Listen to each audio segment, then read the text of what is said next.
welcome back to my channel. For today's video I thought I would do something a little different. I've taken inspiration for this video from my friend Rachel over at Thingsbytheberk. She has this series on her channel where she looks back at old hauls and does a kind of where are they now type video. So I will have Rachel's channel linked in the description box below. She is so close to 5,000 subscribers, so if you would like to go and check out her channel, that would be great. So for my video, I'm going back 3 years to November 2017. And in that month, I had 3 haul videos. The first one was technically a Birchbox unboxing. I then had a Primark haul, and then finally I had a Black Friday haul. So I'm going to go through kind of in that order because that's how they were posted, and go through and let you know where they are now with the products. And starting with the one from Birchbox. So I wasn't at first going to mention this because it was technically an unboxing and not a haul, but out of the 5 products that were contained in there, I do still have one of them, so thought it was worth a mention. So there were 4 products that I either didn't even try or just passed on because I didn't like them. One was the Nux All Over Body Dry Oil. One was the Percy and Reed volumizing hair treatment of some sort. One was a Clarins hand cream, which I know I tried and didn't like and passed that one on to my mum. It was too kind of old lady scented. And then the final thing, which is the product that I still have, was this mini bronzer from Benefit, and this is the mini Hoola bronzer. So I hadn't realised that I had this in my collection for 3 years. I was very surprised to see it in this video. I've used this product a lot in the last 3 years, and yet still I haven't hit pan. I mean, there is a fair dent that I can see in this product, but you can still see the word Hoola quite clearly, so I've obviously not used it that much. I do feel like I reach for this one an awful lot though, so I am so surprised that I haven't hit pan in it. Every time I reach for this, I kind of couldn't remember where I had received this product from. I did vaguely remember it being a subscription box, but I didn't think it was a Birchbox from 3 years ago. This is a bronzer that I do really enjoy using.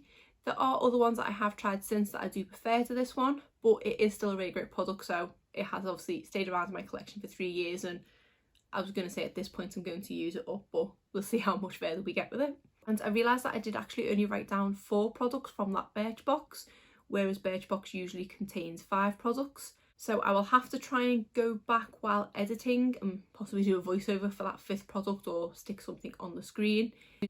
So the next haul I did in November 2017 was from Primark. The first thing I picked up was a makeup bag, which I do still have in my collection.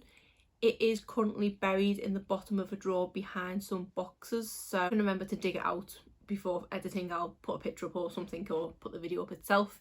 This was a really great makeup bag and I did use it for a long time after this video. I did use it to house my eyeshadow palettes, but then my eyeshadow palette collection did get a little bit out of hand and they wouldn't fit in there anymore. What I currently do with my eyeshadows is I store them in a FabFitFun box because that's the perfect size, and then I will use one at a time, and whenever I use one I do put it into a drawer so that they're not all together and I can remember which ones I've used.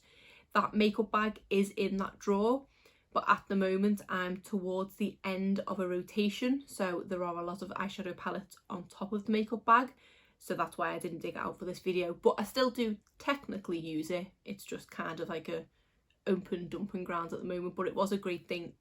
But it was a great makeup bag, and I think I only paid £5 for it, and I love the design on it.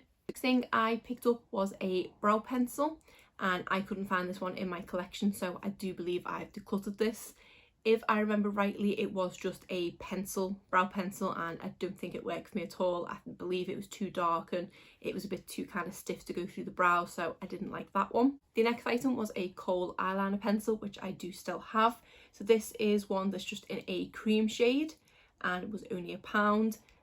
I can't remember the last time I reached for this one.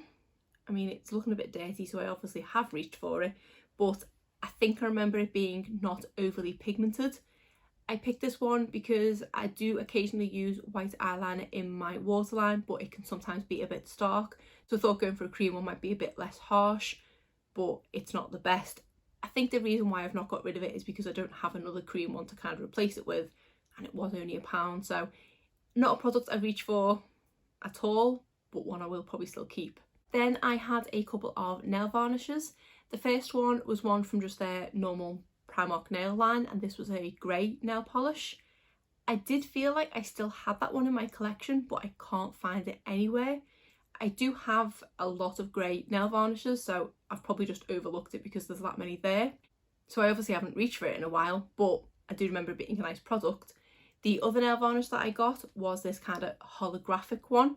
This one is in the shade Skylight, and I did get it on sale for £1 from £3. And this is one of my favourite nail varnishes. I absolutely love the way this look on my nails. It is that, say, kind of holographic look, and it does have different tones to it, the way it catches the light.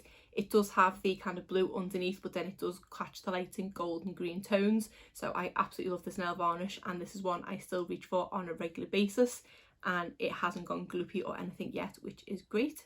And then the final things I picked up from Primark were a couple of liquid lipsticks, both of which I have decluttered.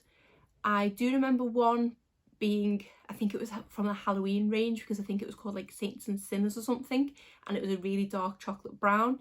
I did really love the formula of it, but I kind of went away from really dark lipsticks, so that's why I ended up decluttering it.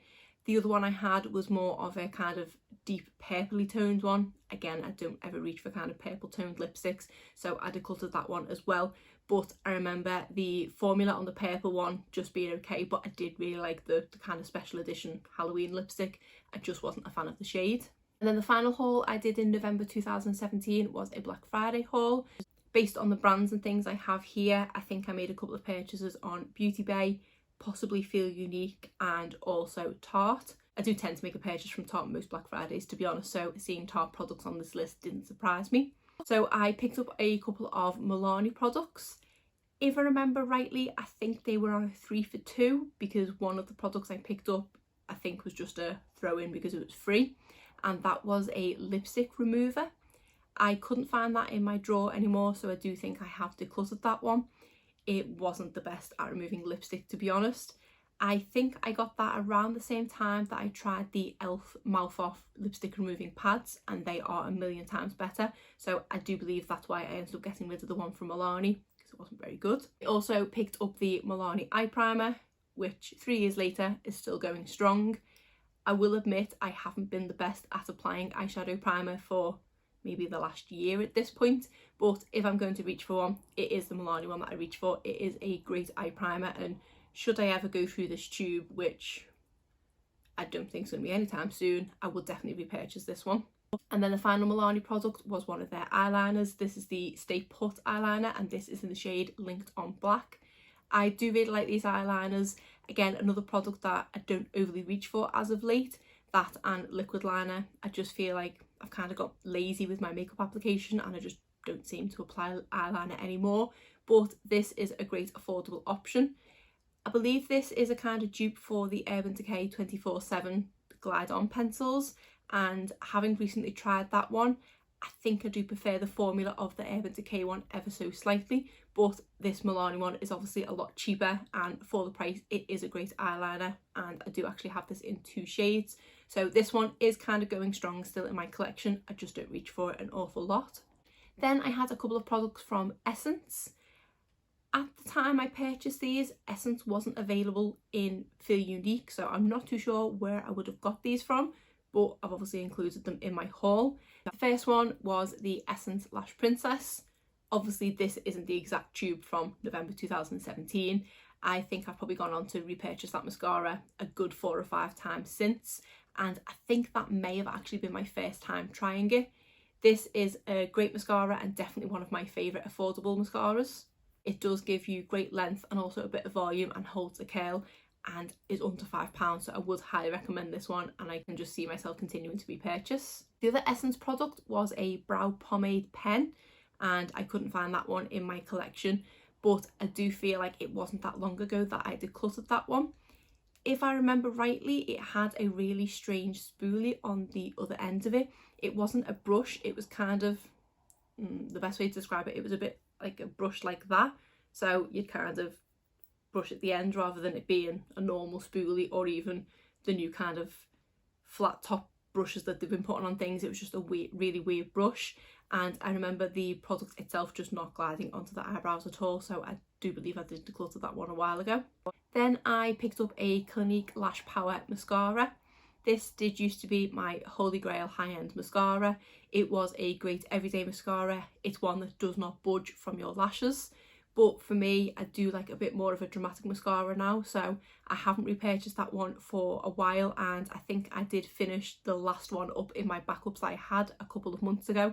But it is a great everyday mascara, and if you are wanting one that won't budge, I would recommend it. But this is one that I don't have in my collection anymore. And then the next product I purchased was from Bare Minerals.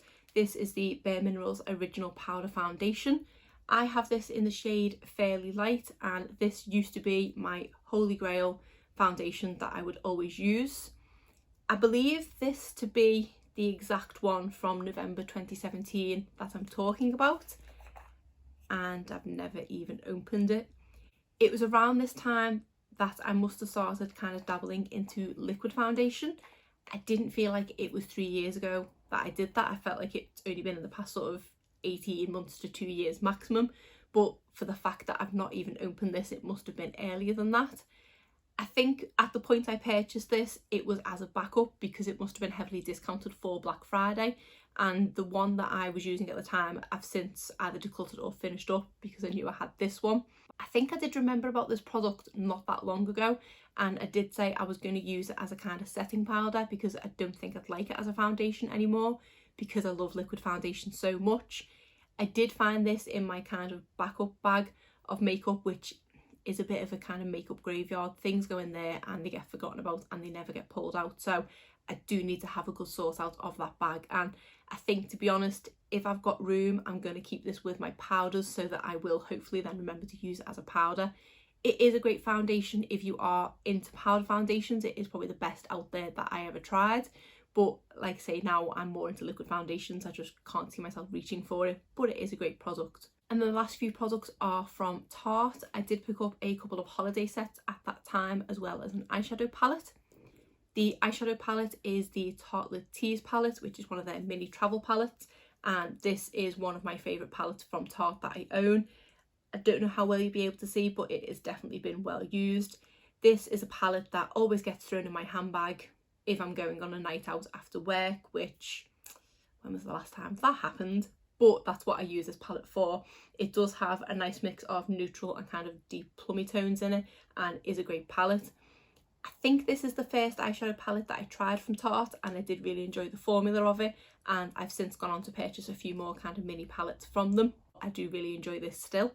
Then for the holiday sets that I picked up, so the first set I picked up was the She's a Man-Eater set, and it came with obviously the Man-Eater eyeliner as well as one of their Tarte lip paints. The Tarte lip paint has definitely been decluttered from my collection. I didn't like that formula at all. I found it super drying, so I don't think that one was in my collection for too long, but I've since gone on to fall in love with the eyeliner and repurchase it numerous times.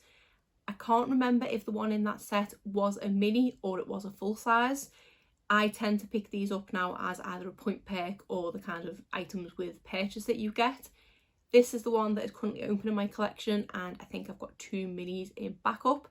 I haven't yet had to throw one of these out because they've dried up. I've just ended up throwing them out because I've got too much eyeshadow on the nib, which, no, this one's not too bad. There's a bit of kind of glitter flecks to it. So this is an amazing eyeliner. Again, not a product I reach for an awful lot because I always tend to skip that set these days, but if I am reaching for an eyeliner, this is the one I'm reaching for. I have tried numerous drugstore ones since, but I don't find them to be as good as this one, so I do highly recommend this. And then the final set I ordered was called the Precious Picks set. That came with a mini Amazonian clay blush. I believe this is the shade that was in that collection, and this is the exposed shade. I do have quite a lot of these mini blushes, so it was quite hard to remember which one was the one that actually came in this holiday set, but I do absolutely love this formula of blush. Like I say, I've got quite a few in my collection. It is a really long-lasting blush. They have so many different shades, and it is just a great, easily blendable, buildable formula. That set also came with a mini of a light camera lashes mascara. I don't have that exact one in my collection anymore, obviously because it was 3 years ago, but I do believe I have an existing one somewhere in my collection. I just couldn't immediately lay my hands on it. I really don't know where it is. And now I'm thinking it's in my everyday makeup drawer, which is why I couldn't find it. But it is a mascara that I wouldn't actively seek out to purchase because it's not one of my favourites, but it does always appear in holiday sets as point perks and things like that. So I do always seem to have at least one in my collection at all times, but it's just not a favourite. Then the last thing in that set was one of their Colour Splash lipsticks. This one I have here is in the shade Surf's Up, and I do believe that is the shade that was included in that bundle. This is one that I have basically used up to the very last bit. It is what I have on my lips today, but I did have to be so careful when applying it. I do absolutely love this formula and I really love this shade as well. I do have, I think, 3 more of these minis in my collection in numerous different shades. Great formula, decently long lasting, nicely pigmented, and this is a gorgeous autumn shade. So I am really sad that this one is now empty, but I'm going to stick it back on my empties because there's really not much else I can do with that. So I was quite lucky to apply it on my lips today, but great product. So that is everything that I hauled in November 2017. Some products that month I was trying for the first time have gone on to become staples in my collection. Other products just didn't work out at all. But other than that, that is it for today's video. If you did enjoy it, please give it a thumbs up and subscribe if you're not already. Thanks.